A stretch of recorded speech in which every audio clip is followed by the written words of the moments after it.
রাত্রি হলো ভোর, আজি মোর জন্মের স্মরণপূর্ণ বাণী, প্রভাতের রৌদ্রে লেখালিপি খানি, হাতে করে আনি, দ্বারে আসি দিল ডাক, 25শে বৈশাখ। আজ 25শে বৈশাখ, বিশ্বকবি রবীন্দ্রনাথ ঠাকুরের 165তম জন্মজয়ন্তী। 1268 বঙ্গাব্দ 25শে বৈশাখ। এই দিনে রবি ঠাকুর কলকাতার জোড়াসাঁকোর ঠাকুর পরিবারে জন্মগ্রহণ করেন।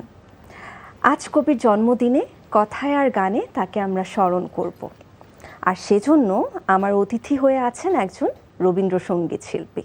তার সাথে পরিচয় করিয়ে দেব, তবে তার আগে সবাইকে আমন্ত্রণ জানাই রাতের আড্ডায়। আমি আয়েশা খান। দর্শক, আপনারা যারা আমাদের অনুষ্ঠানের নিয়মিত দর্শক তারা তো জানেনই, আর যারা আজ প্রথমবার আমাদের অনুষ্ঠানে নতুনভাবে যুক্ত হয়েছেন তাদেরকে জানিয়ে দিচ্ছি, চাইলে এই আড্ডায় কিন্তু আপনারাও আমাদের সঙ্গে যুক্ত হতে পারেন। আর সেজন্য আপনাকে চলে যেতে হবে এনটিভির অফিসিয়াল ফেসবুক পেজে। সেখানে এই লাইভ পোস্টের উপরে ক্যাপশনে আপনার একটি জুম লিঙ্ক দেখতে পারবেন। সেই লিঙ্কে ক্লিক করে সরাসরি আড্ডায় যুক্ত হতে পারেন, অথবা একটি জুম আইডি এবং পাসওয়ার্ডও দেওয়া আছে, চাইলে সেটি ব্যবহার করেও এই আড্ডায় আজকে আপনারা আমাদের সঙ্গে যুক্ত হতে পারেন। আমার অতিথিকে নিয়ে গুণী অভিনয় শিল্পী ও সাংস্কৃতিক ব্যক্তিত্ব আলী জাকের কিছু কথা লিখেছিলেন, তার কিছু অংশ আমি আপনাদের পড়ে শোনাচ্ছি। ফারহিন খান জয়িতা আমাদের দেশের এক তরুণ রবীন্দ্রসঙ্গীত শিল্পী। মাতামহ প্রয়াত ওয়াহিদুল হক সঙ্গীতাচার্য, রবীন্দ্র বিশেষজ্ঞ। মা স্বনামধন্য শিল্পী মিতা হক। কেবল এই পরিচয়ই যথেষ্ট হতো জয়িতার সঙ্গীতের আসরে একটি বিশেষ স্থান করে নেওয়ায়, কিন্তু তারও যে বড় এই সকল পরিচয় ছাপিয়ে জয়িতা তার নিজ গুণেই তা অর্জন করে নিয়েছে। হ্যাঁ দর্শক, রবীন্দ্রসঙ্গীত শিল্পী ফারহিন খান জয়িতা আজ আমার অতিথি। চলুন আড্ডা দিই তার সাথে। আপু কেমন আছেন? ভালো আছি। ভীষণ ভালো লাগছে আপনাকে দেখে, এবং আজকের এই বিশেষ দিনে আমরা আপনাকে পেয়ে ভীষণ আনন্দিত। আমিও খুব আনন্দ বোধ করছি। আপু, প্রতিটি বাঙালির জীবনে বৈশাখের দুটি দিন খুবই বিশেষ, এক পহেলা বৈশাখ আর দুই হচ্ছে 25শে বৈশাখ। 25শে বৈশাখের এই দিনটি আসলে আপনার স্মৃতিপটে কি ভেসে ওঠে? 25শে বৈশাখ, আমার মা যেহেতু রবীন্দ্রসঙ্গীত করতেন, তো 25শে বৈশাখ মানে আমার ছোটবেলা হচ্ছে অনেক অনুষ্ঠান, মানে সকাল থেকে রাত পর্যন্ত খালি গানই হচ্ছে। বাংলাদেশে তো হচ্ছেই, মা কলকাতাও অনেক বেশি যেতেন, তো মার সাথে সাথে ওখানেও যেতাম। তো আমার কাছে স্মৃতি হচ্ছে ওগুলো, নানান জায়গায় অনুষ্ঠান হচ্ছে, মার সাথে সাথে ঘুরছি। বাহ, চমৎকার। রবি ঠাকুরকে নিয়ে আজকে প্রচুর কথা বলবো, তবে তার আগে এই আড্ডা দেবার শুরুতেই আনন্দলোকে মঙ্গল আলোকের 4টে লাইন যদি গেয়ে শোনাতেন। একটু তানপুরা দিয়ে গাই না? হ্যাঁ।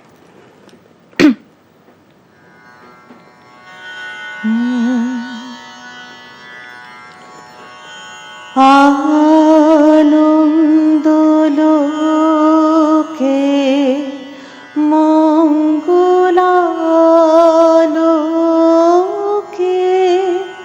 বিরাজ সত্য সুন্দর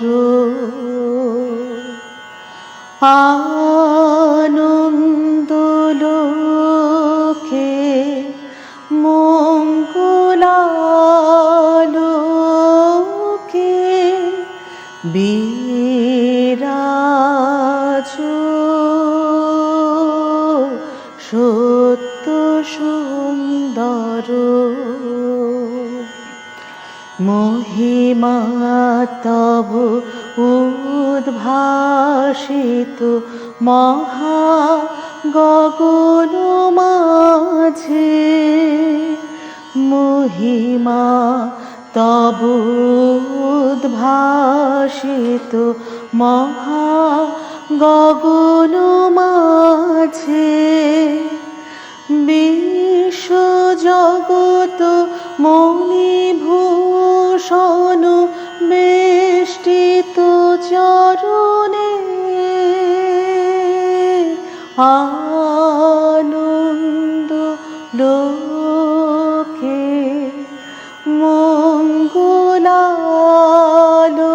মঙ্গলালোকে বীর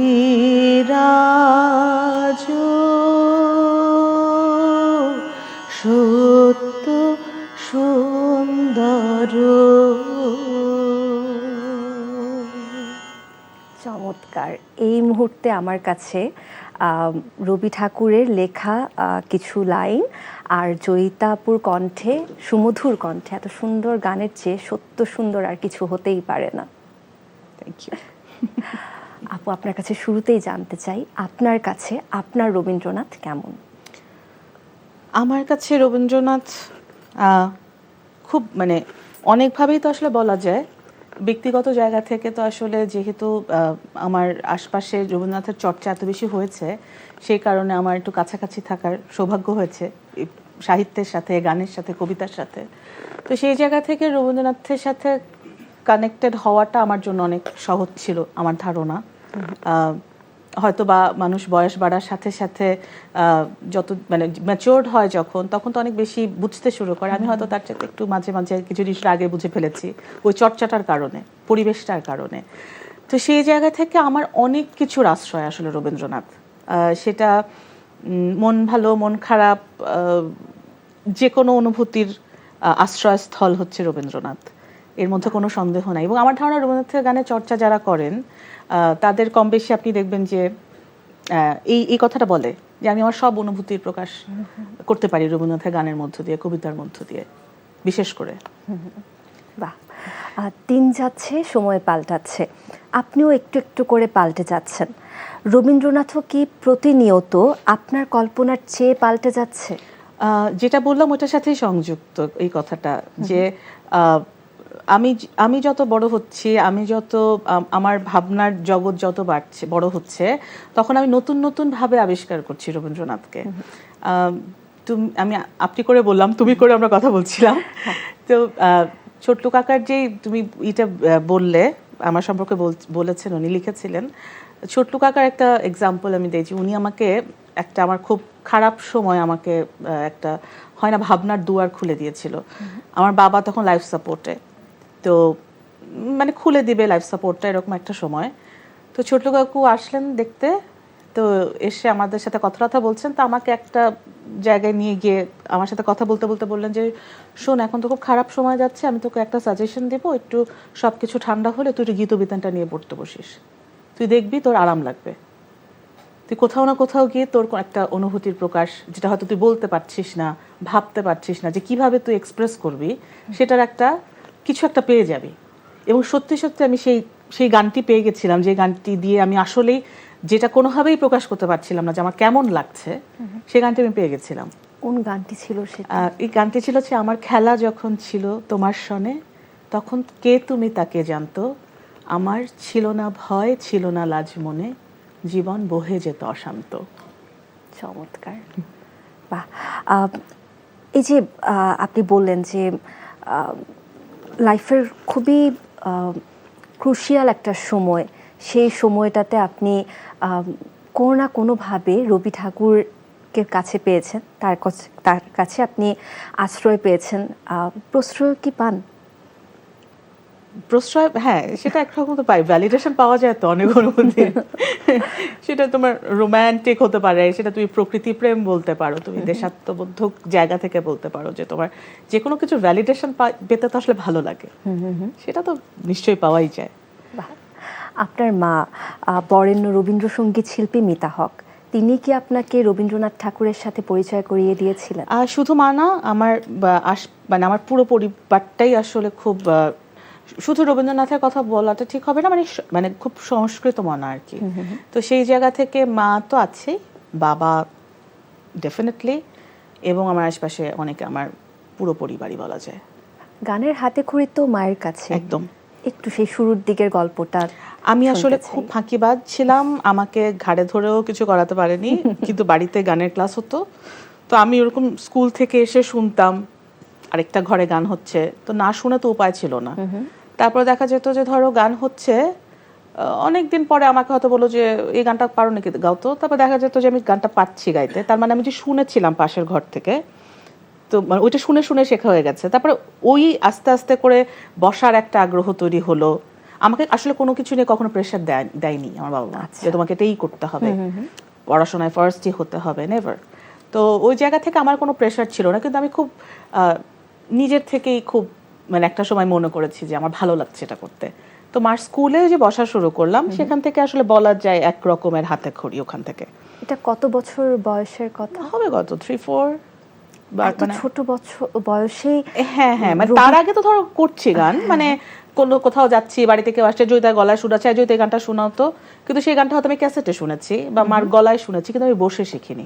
কিন্তু বসে শেখাটা আসলে ওই সময়টা থেকে বলা যায় গড গিফটেড বোধহয় এটাকেই বলে, যে পুরো পরিবারের প্রত্যেকটা মানুষই যেভাবে সংস্কৃত মনা, সংস্কৃত প্রেমী, সেই ছায়াতলে থেকে আপনারও আসলে সেই প্রভাবটা পড়ে গেছে। আমরা বলি না যে রক্তে প্রবাহমান, এটা আসলেই আপনার পুরো পরিবারের ক্ষেত্রে খাটে। মানে যেমন আমার মার গলায় সুর আছে কারণ আমার নানি ভীষণ ভালো গান গাইতেন, আমার বাবা খুব ভালো গান গাইতেন, কারণ আমার দাদা দাদি খুব ভালো গান গাইতেন, মানে আছে ওদের আছে জিনের। আমার দাদা খুব ভালো অভিনয় করতেন, ছোটবেলায় যাত্রা করতেন, নাটক করতেন স্কুলে বাবা সহ, তো বাবা অভিনেতা হয়েছেন পরে। তো এগুলো আসলে বোধহয় পারিবারিক একটা ব্যাপার থাকে। আসবো আমরা আস্তে আস্তে সেই গল্পেও আসবো, কিন্তু পুরনো সেই দিনের কথা শুনতে চাই। এই যে আপনি বললেন যে মায়ের কাছে আপনার গানে হাতে খড়ি হয়েছে, মা যখন আপনাকে গান শিখাতেন সেই পদ্ধতিটা কেমন ছিল?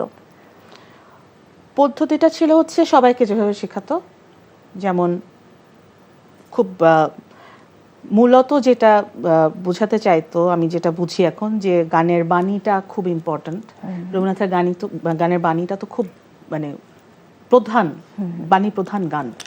তো সেখান থেকে ফিলসফিটা বোঝানোর চেষ্টা করতেন। প্রথমত গানটা পড়ে শোনাতেন আর কি। তো সেটা শুনে তারপরে সে গানের অর্থটা বুঝিয়ে, তারপরে কোন শব্দটা কেমন করে বলতে হবে, কোন শব্দটা একটু টেনে বলতে হবে, কোনটা একটু শর্ট করে বলতে হবে, মানে অনেক মজা আছে। হ্যাঁ, মানে কোন শব্দতে গভীরতা একটু বেশি হবে, কোনটাতে কম হবে, তো আছে এই জিনিসগুলো খুব খুব মনোযোগ দিয়ে করাতেন মা, ধরে ধরে ধরে ধরে একদম। আচ্ছা, গান শেখানোর সময় মা কি খুব কঠিন ভূমিকায় থাকতেন? না, বরং তার একটা ইয়ে ছিল যে বাবা তুই শেখ, তাও বসে। আচ্ছা, গানের রেওয়াজ যখন করতেন সেটাও কি মায়ের সাথেই করতেন? না, একদম না, আমি একদম কমফোর্টেবল ছিলাম না। কেন? না, আমার মাও আমার সামনে রেয়াজ খুব একটা আমি করতে দেখি নাই। আমি নিজের মতো বাসায় যদি না থাকতো, বা ভোরবেলা যখন সবাই ঘুমাচ্ছে, বা রাতের বেলা যখন সবাই ঘুমাচ্ছে, আমি আমার মতো রেয়াজ করতাম।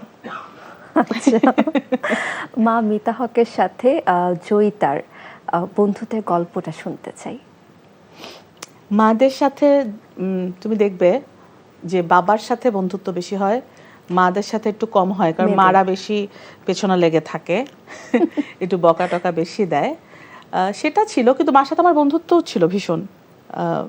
আশ্রয় তো সবচেয়ে বড় আশ্রয় মা, না? এটা তো আসলে অস্বীকার করার কোনো জায়গা নেই।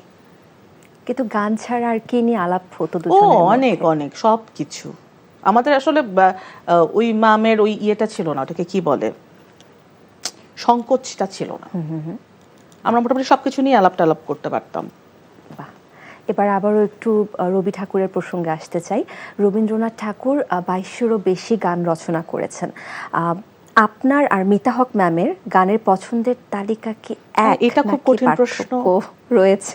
এটা খুব কঠিন প্রশ্ন, এটা আমি বলতেই পারবো না। অসংখ্য গান আছে। মাকেও জিজ্ঞেস করলে মা 2-3টা গান বলতো যে গানগুলো সে একদম পছন্দ করে না। এছাড়া কোনো পছন্দ না সেটা বলতে পারতো, কিন্তু পছন্দের গানের তালিকা সে দিতে পারেনি কখনো, আমিও পারবো না। অপছন্দের গান? আমার ওরকম অপছন্দের গান আছে 1-2টা গান, মানে অত টানে না আর কি। আচ্ছা, ওটা কি মানে গেতে ইচ্ছা করতো না? ব্যাপারটা কি? যেমন যে গানটার কথা তোমাকে আমি বললাম, যে গানটা আমি খুঁজে পেয়েছি পরে, ওই গানটা যেমন আমার কখনোই টানতো না, কারণ সুরটা না একটু মানে খুব আছে না, যে খুব ছন্দের গান না, বা খুব আছে আর কি, মানডেন একটা ব্যাপার আছে গানটার মধ্যে। গানটা পড়ে আসলে আমাকে বুঝতে হয়েছে যে এই গানটার সুরের ব্যাপারটা, মানে সুরটা যেটা আমাকে টানছিল না, যখন গানটা আমি পড়লাম তখন আমার কাছে মনে হলো আচ্ছা এই গানটার জন্য এই সুরটাই ঠিক ছিল, মানে এর চাইতে অন্য কিছু হতে পারতো না এটা। বাহ। রবীন্দ্রসঙ্গীত ছাড়াও অন্য কোনো ধারার গান করবেন এমনটা মনে হয়নি কখনো? আমি করেছি তো, আমি করি। আমি ফিল্মে গান করেছি, আমি ওয়েব সিরিজে গান করেছি, আমি বিজ্ঞাপনে গান করেছি। কিন্তু রবীন্দ্রসঙ্গীত শিল্পী হিসেবে আমরা আপনাকে চিনি, বাকি ধারাগুলো না ওইভাবে আসলে না না, সেটা তো বটেই, সেটা বটেই। কারণ হচ্ছে আমি আসলে খুব কমফোর্টেবল সত্যি কথা রবীন্দ্রসঙ্গীতে, কারণ স্বাভাবিক আমি এটার মধ্যেই থেকেছি বলে। কিন্তু আমাদের বাড়িতে অন্যান্য গানের এত চর্চা হয়েছে এবং আমাদেরকে এত গান শোনানো হয়েছে, ধরো ক্লাসিক্যাল বলো, হিন্দি, গজল, ঠুমরি, মানে আমাদের না সব রকম গান শোনার একটা অভ্যাস আছে। তো আমাদের কাছে কোনো গানই আসলে কম ভালো বেশি ভালো আমার বাবার কাছে মার কাছে তো একদমই ছিল না। তো সেই জায়গা থেকে আমি একটা গল্প বললে তুমি বুঝতে পারবে যে আমার একটা কমার্শিয়াল ফিল্মের একটা অফার এসেছিল যে তোমার আইটেম সং এর, হ্যাঁ, তো সেটা যখন এসেছে আমি না করেছি, আমার একটা বন্ধু বলেছিল, তো আমি না করেছি। আমি মাকে গিয়ে এমনি গল্প বলছি যে দেখো তো কিরকম এরকম একটা জিনিসের অফার দিয়েছে। তো মা বলছে কেন, কি সমস্যা, তোমার বাবা যখন একটা ভিলেনের চরিত্র করেছে তখন কি সেটা খারাপ, ওটা তো চরিত্র, তুমি তো একটা চরিত্রের গান গাইছো, না করছো কেন? এবং সেই গানটা আমি পরে করেছি। বাহ, মানে এই যে এত সুন্দর করে বোঝানো যে তার, এটাও আসলে অনেক বড় একটা প্রাপ্তি আমার কাছে মনে হয়। আমরা যারা নতুন এসেছি ইন্ডাস্ট্রিতে, সেটা সঙ্গীতের জগতে হোক, অভিনয়ের জগতে হোক, আমরা আসলে খুব মিস করি এই বিষয়টাকে, যে আমাদের কোনো আশ্রয় নেই, এমন কোনো ছায়া নেই মাথার উপরে যার কাছে আমরা প্রশ্ন করতে পারবো, যার কাছে আমরা কোনো কিছু জানতে পারবো। আমার মনে হয় এই একটা দিক থেকে আপনি ভীষণ প্রিভিলেজড। এবারে প্রসঙ্গটা একটু বদলাতে চাই। আপনার বাবা গুণী অভিনেতা ও নাট্যকার খালেদ খান যুবরাজ প্রসঙ্গে আসতে চাই। আপনার গান গাওয়া নিয়ে বাবার পরামর্শ ছিল গান যেন বুঝে গান। বাবার সাথে গান নিয়ে কি খুব আলোচনা হতো? হ্যাঁ, অনেক অনেক আলোচনা হতো। কেমন ছিল বাবা আর জয়িতার বন্ধুত্বের গল্পটা কেমন ছিল? মার চাইতে বাবার সাথে গান নিয়ে বেশি আলোচনা হতো, কারণ আমাদের গান শোনার চর্চাটা বাবার হাত ধরে হয়েছে। মা তো গান গাইতেন, গানের ক্লাস হতো, সেটা অন্য অন্য একটা ব্যাপার, কিন্তু এক একটা গান নিয়ে আলোচনা। আমার বাড়িতে যেমন একটা চর্চা ছিল যে রাতে ঘুমাতে যাওয়ার সময় কোনো একটা গীতবিতানের একটি গান পড়ে সে গানের অর্থ বুঝিয়ে আবৃত্তিটা শিখিয়ে দিত, আমি একবার পাঠ করতাম, তারপরে ঘুমাতে যেতাম। এরকম একটা ব্যাপার ছিল অনেক দিন পর্যন্ত। তো সেই কারণে ওই যখন গানগুলো বলতো, অর্থগুলো বুঝাতো, সেটা তখন একটা গান নিয়ে তো একটা আলোচনা হতেই। আর আরেকটা জিনিস যেটা করেছিল যে বাবা প্রচুর, যে বললাম যে অনেক রকম গান শোনার মানে চর্চা, সেটা বাবার কারণে হচ্ছে। বিভিন্ন রকম গান আনতো বাসায়, সিডি, গানের ডালি বলে একটা দোকান ছিল, ওখান থেকে বাবা এরকম অনেক নিয়ে আসতো, এরকম ক্যাসেট আনতো প্রথমে, তারপর সিডি যুগ আসলো, সিডি আনতো। তো আমাদের এই পুরো গানের ব্যাপারটাই বাবা তৈরি করে দিয়েছে। এই যে নানান রকম প্র্যাকটিসটা, মানে নানান রকম গান শোনার ব্যাপারটা। বাহ, একটু জানতে ইচ্ছে করছে, এমন কি প্রায় হতো যে খালেদ খান স্যার আবৃত্তি করছেন আর মিতা হক ম্যাম রবীন্দ্রসঙ্গীত গাইছেন? হ্যাঁ, হতো মাঝে মাঝে। খুব মানে আমরা আসলে খুব এরকম সময় কম কাটিয়েছি যে বাইরের লোকজন নেই, সবসময় বাড়িতে একটা হইচই আলা বাড়ি ছিল। তো তো তারপরে এরকম আমার মেমোরিতে এরকম আছে কিছু কিছু। আমার যেমন খুব দুঃখ, একটা ক্যাসেট আমি রেকর্ড করেছিলাম যে মার গান, বাবার গান, বাবার আবৃত্তি সম্মেলন, বাসায় আর কি একটা দিওয়ানে বসে বাবা মা হারমোনিয়াম বাজাচ্ছে, ওটা হারিয়ে ফেলেছি আমি। এটা আসলে অনেক এটা আমার বিশাল একটা লস। খালেদ খান স্যারের আবৃত্তির একটা সিডি আছে, নাম মেঘবালিকা। অ্যালবামে স্যারের সঙ্গে কণ্ঠ দিয়েছেন শ্যামা হাই ম্যাম। ধানমন্ডির বেঙ্গল গ্যালারিতে অ্যালবামের সিডির মোড়ক উন্মোচন করা হয়েছিল এবং সেই সময় আপনিও সেখানে উপস্থিত ছিলেন। এটা আসলে হচ্ছিল কি, বাবা এটা করেছিল 90s এর কোনো একটা সময়, যেটা আসলে বের করেনি অ্যালবামটা। তো বাবা যখন চলে যায়, আমাদের এক বন্ধুর কাছে সেই অ্যালবামটার মানে ছিল, একটু কিছু জিনিস মিসিং ছিল, কয়েকটা কবিতা ছিল না, কোনোটার হাফ ছিল, কিন্তু ছিল, ক্যাসেট ফর্মে ছিল। সেটাকে আমরা রিকভার করে আমরা বেঙ্গলকে সেটা দিয়েছিলাম যে বাবার প্রথম মৃত্যুবার্ষিকীতে যেন সেটা রিলিজ করতে পারে। তো সেভাবে আর কি করা হয়েছিল। বাহ, একটু ব্যক্তি খালেদ খান স্যার সম্পর্কে জানতে চাই। তিনি একাধারে মঞ্চ ও টেলিভিশনে অভিনয় করছেন, নাটক লিখছেন, নির্দেশনা দিচ্ছেন, আবৃত্তি করছেন, এত কিছু একসাথে তিনি কি করে সামলাতেন? এটা একটা আসলে ম্যাজিকই বলা যায়। আর সেই সাথে তো বাবার সাথে মানে বাবার জীবনে একটা রোগ যুক্ত হয়েছিল, খুব ভয়ঙ্কর একটা রোগ, মোটর নিউরন ডিজিজ, যেটাতে তোমার শরীরের মাসেলগুলো আস্তে আস্তে অকেজো হয়ে যায়। তো আমি তোমার সাথে গ্রিন রুমে মেকআপ রুমে বলছিলাম না যে রক্তকরবী শো আমি কতগুলো দেখেছি, কেন আসলে 74টা শো করলো, 75তম শো করতে পারেনি, বাবা আসলে আর পারেনি করতে। তো বাবাকে তো বন্ধ করে দিতে হয়েছিল, কিন্তু যেটুকু সে পেরেছে, ধরো অ্যাক্টিং করতে পারছে না, ডিরেকশন দিচ্ছে, আর ডিরেকশন দিতে পারছে না, টায়ার লাগছে, আচ্ছা ভয়েস দিচ্ছে বিজ্ঞাপনে, চাকরি করছে একটা ইউনিভার্সিটিতে। তো সে আসলে তার কর্মের একটা জায়গা কোনো না কোনোভাবে খুঁজে নিয়েছে সবসময় নিজেকে। ধরো আজকে যদি আমি গান গাইতে না পারি, আমি হয়তো মরেই যাব, হ্যাঁ, মানে হতেই পারে না যে এটা আমি পারছি না, কিন্তু সে হচ্ছে নিজেকে সবসময় ওখান থেকে টেনে তুলে, আচ্ছা আমি এটা হচ্ছে না আর কি হতে পারে, এটা একটা সাংঘাতিক ব্যাপার, মানে এটা আসলে একটা ম্যাজিকের মতো। এবং এটা কিন্তু তার একদম সাথে সাথে হয়েছে তা না, তার যখন রোগটা ধরা পড়েছে তার কিছু দূর সময় লেগেছে, বাট সে নিজেকে ওই জায়গাটায় উত্তীর্ণ করতে পেরেছিল। এই যে বললেন আপু, রবি ঠাকুরের রক্তকরবী নাটকে তিনি অভিনয় করতেন বিশু চরিত্রে, আর আমাদের অপি করিম আপু নন্দিনী চরিত্রে। রক্তকরবীতে এই দুজনের অভিনয় দেখতে, একদম সামনাসামনি দেখতে আপনার কাছে কেমন লাগতো? আমার তো আসলে মেমোরি হচ্ছে তোমার রিহার্সাল থেকে শুরু করে মানে আমার তো একদম এখন মুখস্থ নাই, কিন্তু একটা সময় মুখস্থ ছিল নাটক, মানে খুব ভালো। মানে বাবার অভিনয় দেখে ধরো আমি তো আসলে প্রতিদিন দেখছি, আচ্ছা ঠিক আছে একই রকম ব্যাপার। মানে বাবার একটা জুনিয়র আছে নাগরিকে, রৌনক হাসান, সবাই চেনো, অনেক বড় অভিনেতা, আমার খুব কাছের মানুষ, প্রিয় মানুষ। রৌনক বলে যে জয়িতা আমি উইংটোর কি বলে উইংসের ওখানে দাঁড়িয়ে আমি দেখতাম যুবদা ডায়লগ দিচ্ছে, এবং প্রত্যেক দিন একই ডায়লগ এক একভাবে দিচ্ছে, এবং প্রত্যেকটাকে মনে হচ্ছে এটাই কারেক্ট, এই ডায়লগটা ডেলিভারি এটাই হওয়া উচিত। এবং আমি অনেক দর্শককে আমি দেখেছি প্রতিবার কেঁদে বেরোতে বিশুর গান শুনে, তার ডায়লগ ডেলিভারি, ওই জায়গাটাকে এমন মুভড হতো মানুষ আসলে ওই জায়গাটাতে। এটা আসলে আমার নিজের চোখে দেখা এই জিনিসটা। আর অপি আপা তো সাংঘাতিক ভালো অভিনেত্রী, আমার খুব প্রিয় মানুষ।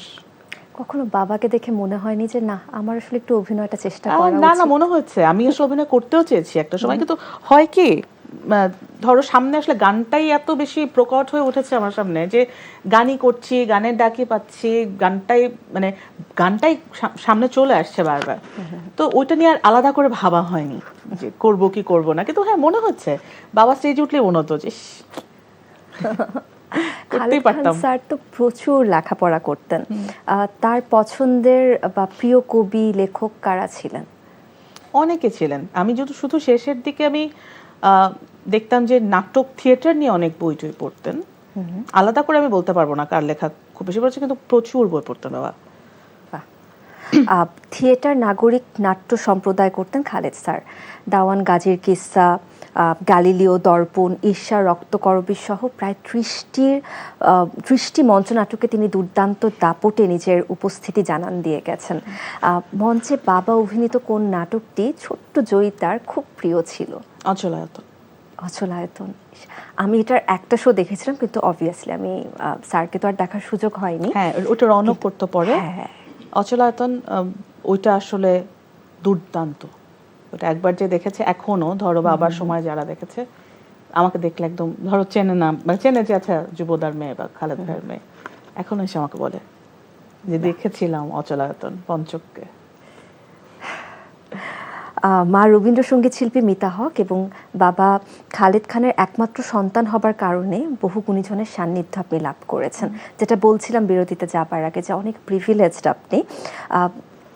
মানে আসলে কি নিজেকে সেরকম প্রিভিলেজ মনে হতো যে আমি আসলে অন্য সবার থেকে আলাদা, নাকি কিছুটা চাপ অনুভূত করতেন?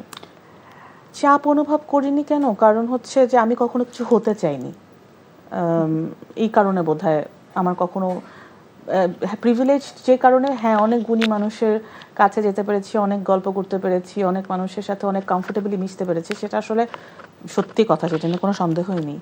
কিন্তু আমার আসলে চাপ আমি অনুভব করি নাই না। তাহলে ব্যক্তি জয়িতা তার মা মিতা হক এবং তার বাবা খালেদ খান থেকে আসলে কতটা আলাদা করতে পেরেছে নিজেকে? সেটা তো আমি বলতে পারবো না ঈশা, সেটা বলতে পারবে আমার আশেপাশের লোকজন, আশেপাশের মানুষ যারা বাবা মাকেও দেখেছে আমাকেও দেখেছে। আচ্ছা দেখি সে আশেপাশের মানুষ থেকে কারা আমাদেরকে কমেন্ট করলেন, একটু আমরা কমেন্টস পড়ে নেই।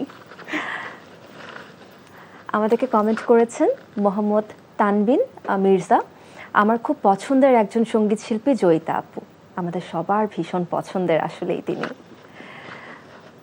আমিন লিখেছেন, আহা তোমার সঙ্গে প্রাণের খেলা গানে প্রথম ফারহিন আপুর গানে গলা শুনেছিলাম, তখন থেকে আমি আপুর গানের ফ্যান। বাহ, থ্যাংক ইউ। লুবনা সাজিয়া লিখেছেন, দুইজনই আমার প্রিয় মানুষ, একটা আবৃত্তি শুনতে চাই জয়িতা আপু। লুবনা পা। ও আচ্ছা, আমাদের লুবনা আপু। হ্যাঁ। হ্যাঁ, লুবনা সাজি। আমি লুবনানি ডাকতে ডাকতে আমারই একদম বেরিয়ে গেছে। Thank you so much aunty আমাদের সঙ্গে যুক্ত থাকবার জন্য। ফারিহা লিখেছেন, প্রয়াত অভিনয় শিল্পী খালেদ খান যেমন মাল্টি ট্যালেন্টেড ছিলেন, ফারহিন খান আপু তেমনই ভীষণ প্রতিভাবান একজন সঙ্গীত শিল্পী। Thank you. ভীষণ চমৎকার কমেন্টস। এই যে এত এত মানুষের ভালোবাসা, বাবা মা আজও বেঁচে নেই, কিন্তু তাদের আশেপাশের মানুষগুলোর থেকে প্রতিনিয়ত ভালোবাসা পেয়ে যাচ্ছেন, প্রতিনিয়ত নিজেকে একটু একটু করে গড়ে তুলছেন, এবং যেটা আলী জাকের স্যার লিখেছিলেন আপনাকে নিজে, আপনি নিজ গুণে নিজ পরিচয়ে একটা জায়গা তৈরি করেছেন। এই যে এত কম সময়ে এত কিছু, এত প্রাপ্তি, এই প্রাপ্তিগুলোকে আপু প্রতিদিন কিভাবে আপনি আগলে রাখছেন? আমি প্রাপ্তি মানে ওইভাবে আসলে আমি হিসাব করি না, বাট আমি খুবই ওই যেটা বললাম, আমি আসলে খুব বেশি কিছু হতে চাই না এই জীবনে। আমি খুব অল্পতেই খুব সন্তুষ্ট, মানে আমার যেটুকু পাই সেটা নিয়ে আমি খুবই গ্রেটফুল। জীবনে তো ধরো অনেক কিছু নিয়ে অনেক মন খারাপ হয়, কি বলবো, দুঃখ থাকে অনেক কিছু নিয়ে, কিন্তু আমার আসলে এইসব জিনিস নিয়ে কখনো দুঃখ নেই যে আমি কেন 2টা শো বেশি করলাম না, কেন 2টা গান বেশি হলো না, এসব নিয়ে আমার খুব একটা মাথা ঘামাই নেই আমি কখনো। সো যেটুকু আমি পাই, আমার কাছে মনে হয় আমি অনেক সম্মান পাই, আমার কাছে মনে হয় আমি অনেক ভালোবাসা, অনেক আদর পেয়েছি মানুষের কাছ থেকে, সত্যি কথা। এবং ধরো বাবা মার বন্ধুরা যারা, তাদের স্টুডেন্টরা এখনো আমাকে যেভাবে ভালোবাসে, আদর করে, যত্ন করে, আমার কাছে মনে হয় যে জীবনে আর কি লাগে, ঠিক আছে। আর বাবা মার বলা কোন কথাগুলো এখনো অক্ষরে অক্ষরে মেনে চলেন? এখন ধরো যত বয়স বাড়ছে ততই আমি বুঝতে পারছি যে ধরো যেসব কথা শুনে হেসে কুটি কুটি হয়ে যেতাম, সেই সবগুলা কথাই এখন আসলে শুনতে হবে, মানতে হবে। সেটা শরীর নিয়ে হোক, সেটা গান নিয়ে হোক, সেটা জীবন বোধ নিয়ে হোক, আমি একটা আলাদা করে বলতে পারবো না, কিন্তু এরকম কালেকটিভলি অনেক কিছু আছে যেটা আমার খুব অদ্ভুতভাবে এখন রিয়েলাইজেশন হয় যে একদম ঠিক বলেছিল। খুব মিস করেন এখনো? হ্যাঁ, মিস করি, খুবই মিস করি। আবার এটাও ঠিক যে আমি একটা সময় পরে গিয়ে জিনিসটাকে ধরে নিয়েছি যে সাথেই আছে, কোনো না কোনো ভাবে, কোনো ফর্মে আছে। গত বছর রবীন্দ্র জয়ন্তী উপলক্ষে আপনার ফেসবুক পেজে প্রকাশ করেছিলেন রবি ঠাকুরের এই তো তোমার প্রেম গানের ভিডিও। আপনি গিয়েছেন, নেচেছেন আমার অন্যতম পছন্দের নৃত্যশিল্পী র্যাচেল প্রিয়াঙ্কা প্যারিস। দৃশ্য ধারণ করেছিলেন আমাদের দুজনের প্রিয় মানুষ এশা ইউসুফ। কোন ভাবনা থেকে কাজটি করা? একদম ধুমধাম করে, মানে হঠাৎ করে মনে হলো যে আচ্ছা একটা গান করে ফেলি। গৌরব ভাই, লাবিক কামাল গৌরব আমার এটা অ্যারেঞ্জমেন্ট করে দিয়েছে। গৌরব ভাইকে বললাম, ভাইয়া আমি এটা গান করবো, চলে আয়। তারপরে আমরা গেলাম, একদম 2-3 দিনের মধ্যে অ্যারেঞ্জমেন্ট হয়ে গেল। এশাকে বললাম, এশা সাকি করবা নাকি? হ্যাঁ চলে আয়। এবং একদম কোনো প্ল্যান নাই, কিন্তু এবং এই শুটিংটা হয়েছে টোটাল বোধহয় 1.5 ঘন্টায়। ও জাস্ট বিকাল 3টা-4টার সময় আমরা ছাদে গেছি, আলোটা ছিল, ওই আলোটার মধ্যে শুট করে নেমে গেছি। বাহ, চমৎকার। হ্যাঁ। এই যে ধুমধাম আয়োজনে প্রতি বছর কেন আপনি ধরা দেন না? এবার না কেন জানি হলো না, করব, খুব তাড়াতাড়ি করব। এই বছর মনে হচ্ছে আপনি একটু নিজের গতিটাকে আমি বললাম তো তোমাকে যে এবার না আমি একদম ঝিমিয়ে গেছেন। একটু আবারও ফিরে আসুন, কারণ আমরা আপনার গান আসলে মিস করি। না করব। কারণ সব সময় তো আসলে আমাদের সৌভাগ্য হয় না যে ছায়ানটে আমরা দৌড় দিয়ে যাব, বা যাত্রা বিরতিতে আপনি যখনই কোনো শো করছেন সেই শো দেখতে যাব। ফেসবুকে যখনই কোনো একটা কিছু আসে বা ইউটিউবে, তখন একটু আর কি সান্ত্বনা পাই আমরা যে না, দেখতে পাচ্ছি, প্রিয় মানুষের গান শুনতে পাচ্ছি। এই যে আপনার প্রথম রবীন্দ্রসঙ্গীতের অ্যালবাম কত মধু সমীরে, ধানমন্ডির ছায়ানট সংস্কৃত ভবন মিলনায়তনে অ্যালবামটি মোড়ক উন্মোচন করেছিলেন সঙ্গীতজ্ঞ, শিক্ষক ও গবেষক সঞ্জিতা খাতুন। সেই অনুষ্ঠানটি সঞ্চালনা করেছিলেন বেঙ্গল ফাউন্ডেশনের মহাপরিচালক লুভা নাহিদ চৌধুরী। আপনার মা উপস্থিত ছিলেন। প্রথম অ্যালবাম অনেক বড় প্রাপ্তি বলে মনে করেন? এটা আমার 3rd অ্যালবাম। প্রথম অ্যালবাম বেরিয়েছিল কলকাতায়, কিন্তু বাংলাদেশে এটা আমার প্রথম অ্যালবাম। বাংলাদেশে প্রথম। হ্যাঁ, এবং আসলে প্রথম অ্যালবাম আসলে আমি এটাকেই বলি কেন, কারণ একদম এরকম ফর্মালি রিলিজ হওয়া যেটাকে বলে আর কি। সো সেই অর্থে আসলে এটা প্রথম অ্যালবামই বলা যায়। তো হ্যাঁ, সেটা তো একটা বিশাল ব্যাপার। প্রথমত সঞ্জিতা খাতুন, মানে উনি আমার নানি হয়, মানে আমার মার চাচি। উনি যে বলার সাথে সাথে রাজি হয়ে যাবে এটা তো আমি কল্পনাই করি নাই। হ্যাঁ হ্যাঁ আমি করবো, তুই গানের অ্যালবামটা পাঠিয়ে দিয়ে আমি শুনে নিচ্ছি, শুনে আবার অনেক রকম ফিডব্যাক দিল, তারপর এলো, মানে সব মিলিয়ে খুব দারুণ অভিজ্ঞতা সেটা। আর যখন কলকাতায় মুক্তি পেয়েছিল প্রথম অ্যালবামটি, তখন সেগুলো আসলে খুব ফর্মাল রিলিজ ছিল না, সেগুলো অ্যালবাম একটা মানে পর 3 বছর 3টা অ্যালবাম বেরিয়েছিল, জাস্ট অ্যালবামগুলো দোকানে পাওয়া যাচ্ছিল আর কি রেকর্ডিং এর পরে। কিন্তু এটা যেমন একটা সুন্দর মোড়ক উন্মোচন যেটাকে বলে আর কি, এবং এমন একজনের হাত দিয়ে মোড়ক উন্মোচন, সেটা তো বিশাল প্রাপ্তি। মানে আমার মায়ের শিক্ষক আমার মোড়ক উন্মোচন করলো অ্যালবামের। মানে সেই সময়কার স্মৃতিগুলো কি ধরে রাখা হয়েছে? এই তো ছবি আছে কিছু আমার, না এটা খুব বাজে, আমি কালকেও ভাবছিলাম আমার ছোটবেলার ছবি নাই, আমার কোনো ভিডিও নাই, কিচ্ছু নাই। এবং এখনো আমি খুব সিগনিফিকেন্ট কোনো ইভেন্টের কোনো মেমোরি আমার কাছে খুব একটা থাকে না। ধরো আমি শো টো যে করি, অনেকে দেখি যে ভিডিও করে রাখে মোবাইলে, কাউকে বলে রাখে, আমার না এটা একটু মাথা থেকে চলে যায় জিনিসটা, কিন্তু এটা আমি করবো। আপনি উদযাপন করতে পছন্দ করেন আসলে মুহূর্তটাকে? হ্যাঁ, আমি একটু এসব ব্যাপারে একটু গা ছাড়া আর কি। কিন্তু আপনার বন্ধু মহলের যে কজন মানুষের সাথে আমারও পরিচয় আছে, আমি প্রত্যেকের কাছেই যখন আপনার ব্যাপারে শুনি, স্পেশালি ছোটনদার কাছে যখন শুনেছিলাম বা শাহিন ভাইয়ের সাথে কাজ করার সময়, তখন আমি দেখি যে তারা আপনাকে নিয়ে ভীষণ গর্ববোধ করেন। এবং এই যে আপনি বললেন না যে আপনি কখনো কোনো কিছু হতে চান নাই, বা আরেকজন অনেক কিছু পাচ্ছে, কিন্তু হয়তো বা সেই যোগ্যতার জায়গাতে আপনি থাকতে পারতেন, বা আমরা সবাই হয়তো বা আপনাকে দেখতে চাচ্ছি, সেই জায়গাতে আপনি নেই। এবং এটাকেও আপনি ঠিক যেভাবে খুবই সাধারণভাবে মেনে নিয়েছেন, আপনার আশেপাশের মানুষগুলো না ঠিক তাই। হ্যাঁ, মানে এটা আমার ক্ষেত্রে না, তুমি দেখবা যে তোমার বন্ধুগুলো ওরকমই হবে যাদের সাথে তোমার এই ভাইবটাতে মিলে যায়। মানে তুমি খুব ডিফারেন্ট মানুষের সাথে তোমার ডিফারেন্ট পার্সোনালিটি, চিন্তা ভাবনার ফারাক খুব বেশি থাকলে তুমি খুব বেশি দিন বন্ধুত্ব রাখতে পারবে না। তুমি যাদের কথা বলছো তাদের সাথে আমার অনেক দিনের বন্ধুত্ব, তার মানে নিশ্চয়ই কোথাও একটা কি আমাদের কোথাও একটা জায়গায় একটা খুব ঠিকঠাক মিল আছে। অবশ্যই, আমারও তাই মনে হয়। কারণ ওই মানুষগুলোর মধ্যে যে কয়জনকে চিনি, আমার কাছে মনে হয় যে হ্যাঁ, আপনাদের চিন্তা ভাবনার মধ্যে কোনো না কোনো জায়গাতে এত পরিমাণ সাদৃশ্যতা আছে যে আপনার কথা বলতে থাকলে না মুগ্ধ হয়ে শুধু শুনতেই ভালো লাগে। এটা আমার কাছে মনে হয় যে এটা আমাদের পারিবারিক একটা মিলও আছে। কোথাও গিয়ে তুমি ধরো এসা কথা বলছো বা কৃষ্ণেন্দ্র কথা বলছো, আমাদের পারিবারিক যে চর্চাগুলো, যে সাংস্কৃতিক চর্চাগুলো আমরা করেছি, সেখানে একটা খুব বেসিক জায়গায় মিল আছে। সেটার কারণেও দেখবে যে আমরা এই পরের প্রজন্ম আমাদের কোথাও বন্ডিংটা খুব ঠিকঠাক আছে আর কি। এনামুল করিম নির্ঝর ভাইয়ার লেখা ও সুরে গান করেছিলেন আপনি, আরমিন মুসা, অর্ক সুমন। গান সুতার প্রথম আসরে আপনারা তিনজন প্রথমবারের মতো একসঙ্গে ছিলেন। কেমন ছিল সেই অভিজ্ঞতা? ওটা খুব মজা ছিল। ওটা সবচেয়ে মজা কি ছিল জানো? ওটা হচ্ছে গান তো করেছি তো ওইটার রিলিজ হবে গানগুলো, ছায়ানটের অডিটোরিয়ামে সবাইকে দাওয়াত দেওয়া হলো। কিন্তু ওখানে আমরা কেউ গান করব না, আমরা স্টেজে বসে থাকবো, আমাদের গানগুলো বাজবে, আমরাও শুনবো, অডিয়েন্সও শুনবে। মানে ইউজুয়ালি কি হয়, মানে ধরো আমার গান রিলিজ হচ্ছে, আমি স্টেজে উঠে তো আমার গান গাইবো আমি, না বা লিপসিং করে অন্তত কিছু একটা। কিন্তু না, উনি বললেন যে না, এটা গান শোনার একটা চর্চা তৈরি করতে হবে, কেউ এখন গান শোনে না, এখন গান শোনাতে হবে। তো ইট ওয়াজ ফান।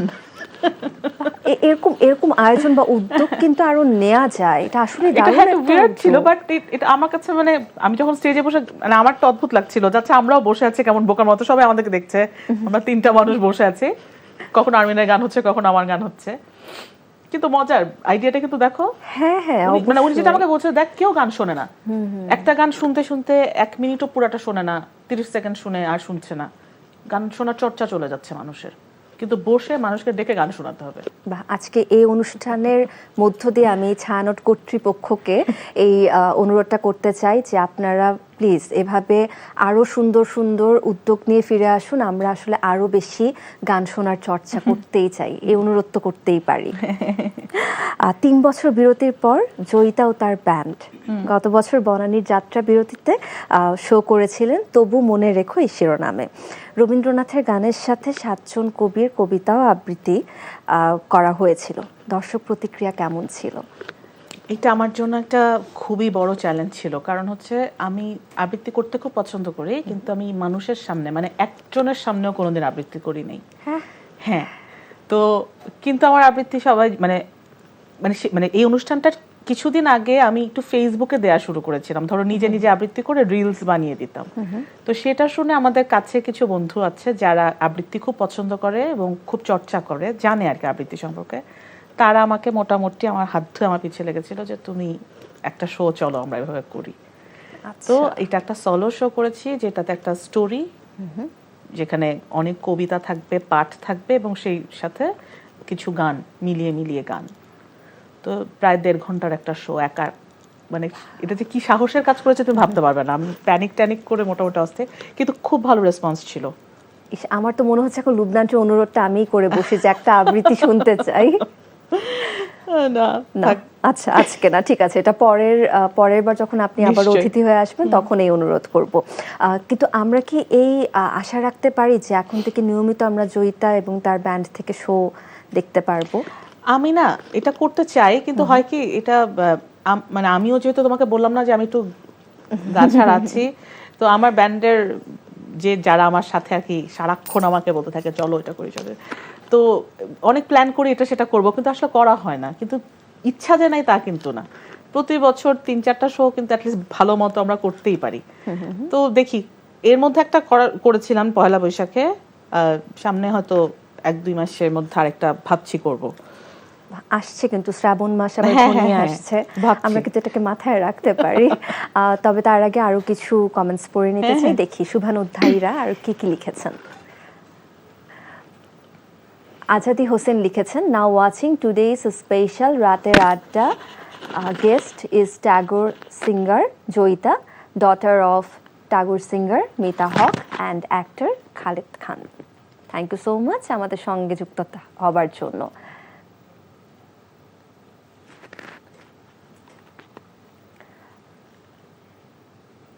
শারমিন লিখেছেন, জয়িতা একজন wonderful person, love you. Joyee আমার বন্ধু। বাহ, অনেক ধন্যবাদ আপু আমাদের সঙ্গে রাতের আড্ডায় যুক্ত হবার জন্য। আলামিন রানা লিখেছেন, চমৎকার লাইভ ফারহিন আপু, you have a melodious voice. Thank you ভাই। I agree with you. Loni লিখেছেন, today is 25th Baishakh 1433, 8th May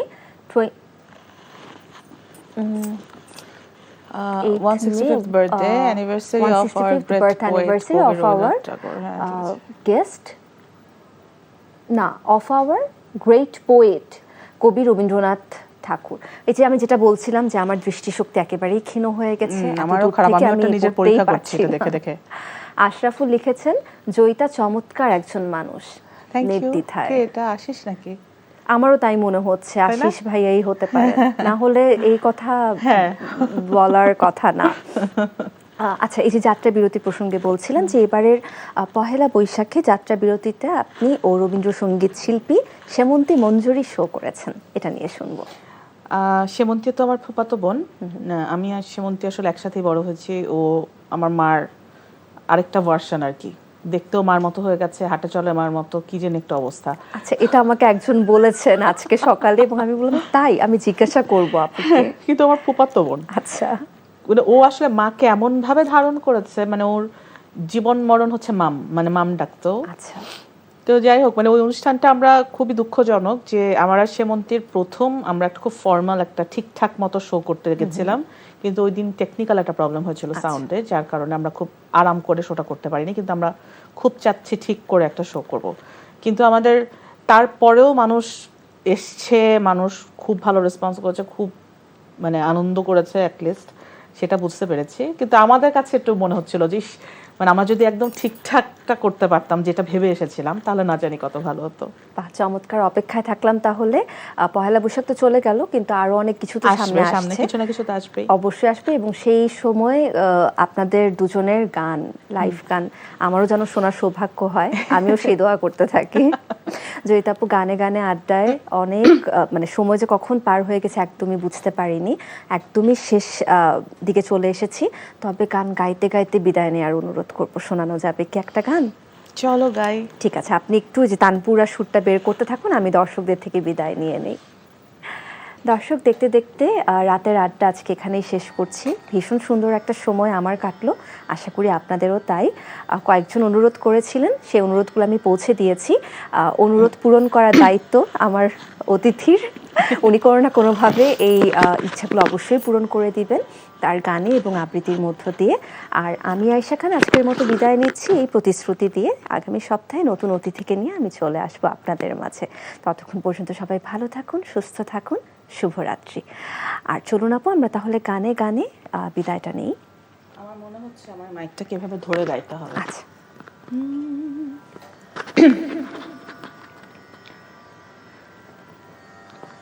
তোমার খোলা হাওয়া লাগিয়ে পালে, তোমার খোলা হাওয়া লাগিয়ে পালে, তোমার খোলা হাওয়া উগ্র করে কাছে আমি ডুবতে রাজি আছি, আমি ডুবতে রাজি আছি, তোমার খোলা হাওয়া লাগিয়ে পালে, তোমার খোলা হাওয়া সকাল আমার গেল মিছে, বিকেল যে যায় তারি পিছে গো, সকাল আমার গেল মিছে, বিকেল যে যায় তারি পিছে গো, রেখো না বেদনা কুলের কাছাকাছি, আমি ডুবতে রাজি আছি, আমি ডুবতে রাজি আছি, তোমার খোলা হাওয়া লাগিয়ে পালে, তোমার খোলা